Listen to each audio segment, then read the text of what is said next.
Assalamualaikum. Today we are going to start with tetracyclines. We have already done with the penicillin and cephalosporins. ठीक है.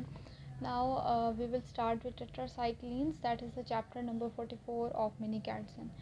Okay, tetracyclines का first of all अगर हम mechanism of action की बात करें, ठीक है, generally, so it binds to the 30S subunit, ठीक है, ribosomal subunit and inhibits the step 1 of the protein synthesis. ये इसका basic mechanism है.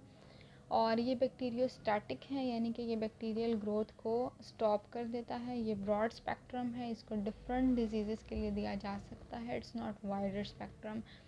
फीचर्स क्या हैं? ओरल एब्जॉर्प्शन होती है and absorption is impaired by food. Tetracyclines को कभी भी खाने के साथ या नहीं देते, क्योंकि डिफरेंट आयंस के साथ और फूड के साथ इसकी एब्जॉर्प्शन इम्पेयर हो जाती है. ठीक है. वाइड टिश्यू डिस्ट्रीब्यूशन होती है, प्लेसेंटा को क्रॉस कर सकता है, एंटीरोहेपेटिक रीसाइक्लिंग होती है.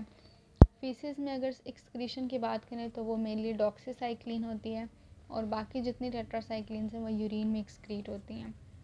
डॉक्सीसाइक्लिन और माइनोसाइक्लिन, ये जो दो हैं, they have the longer half lifes. Tigecycline की ये ख़ास बात है कि इसको आईवी दी जाती है और इसकी हाफ लाइफ काफ़ी ज़्यादा होती है, 30 से 36 आवर तक होती है.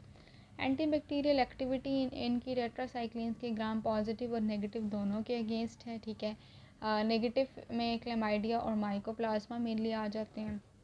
रेजिस्टेंस के कौन कौन से तरीके हैं? पहले ये कि ईफ्लक्स, मतलब इनके अंदर जो बेसिकली ड्रग आएगी, इनके अंदर ईफ्लक्स पम्प्स होते हैं कि वो ड्रग को बाहर निकाल देते हैं, तो वो कम इफेक्टिव हो जाती है. रेजिस्टेंस का तरीका है.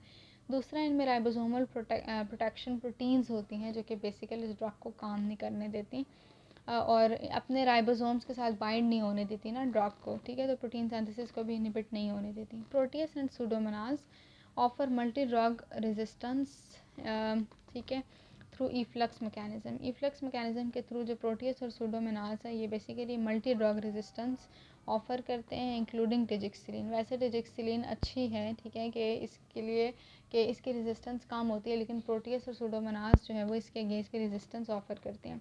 ठीक है. Tigecycline is active against organisms other than Proteus and Pseudomonas. Tigecycline किन किन के अगेंस्ट इफेक्टिव एमसीक्यू में आ सकता है? एमआरएस यानी methicillin resistant Staphylococcus aureus strains. ठीक है. वीआरई यानी कि vancomycin resistant enterococcus strains. Beta lactamase gram negative के अगेंस्ट. एनारॉब्स में क्लेमाइडिया और माइको बैक्टीरिया, इन सब के अगेंस्ट आप दे सकते हैं टिजिक्सिलीन को.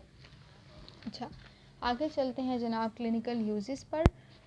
सो ओके, क्लिनिकल यूजेस में we have the primary uses, secondary uses and the selective uses. अब प्राइमरी यूजेस में आपके पास आ जाते हैं mycoplasma, chlamydia, rickettsia, vibrio, spirochete, इन सब के अगेंस्ट देते हैं. डॉक्सीसाइक्लिन का स्पेशली याद रखना है, it is given in the community acquired pneumonia. Secondary uses ये टेट्रासाइक्लिन के साइफिलिस में, रिस्पायरेटरी इन्फेक्शन में, ब्रोंकाइटिस में, लेप्टोस्पायरोसिस में एंड एक्नी में देते हैं.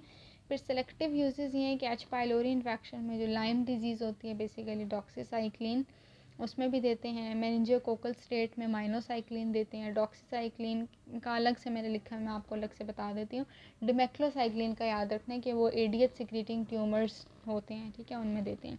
Doxycycline H pylori, pneumonia, Lyme disease, malaria and amoebiasis में देते हैं.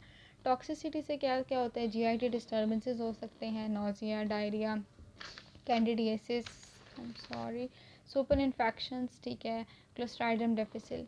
बोनी structures in teeth, tooth enamel dysplasia हो जाता है, क्राउन डिफॉर्मेशन हो सकती है, बोन इरेगुलरिटीज़ हो सकती हैं. फिर हेपेटिक टॉक्सिसिटी में नेक्रोसिस हो सकती है, रीनल में एसिडोसिस हो सकती है, फेनकॉनिस सिंड्रोम, ठीक है, वेस्टिबुलर डिसफंक्शनिंग हो सकती है, डॉक्सीसाइक्लिन और माइनोसाइक्लिन की वजह से डिजीनेस और वर्टिगो हो सकती है. फोटो सेंसिटिविटी हो जाती है डिमेक्लोसाइक्लिन से, ठीक है, स्किन सेंसिटिविटी और UV sensitivity. So Lyme disease क्या डिजीज़ है और Fanconi's syndrome, these were the two terms we are unfamiliar. So Lyme disease vector borne disease जो कि बोरीलिया इन्फेक्शन की वजह से है. Fanconi's syndrome it's the disorder of the kidney tube, ठीक है.